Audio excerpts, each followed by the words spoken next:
નમસ્કાર,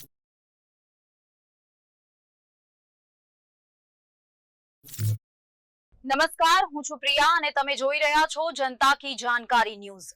નજર કરીએ આજના સમાચાર। ડીસામાં આંગણવાડી બહેનોનો આજે ચોથા દિવસે પણ ઉગ્ર વિરોધ। આંગણવાડી કાર્યકર્તા બહેનોએ આઈસીડીએસ વિભાગનો કર્યો ઘેરાવો। 400થી 500 કાર્યકર્તાઓ બહેનોએ સૂત્રચાર સાથે કર્યો આઈસીડીએસ વિભાગનો કર્યો ઘેરાવો।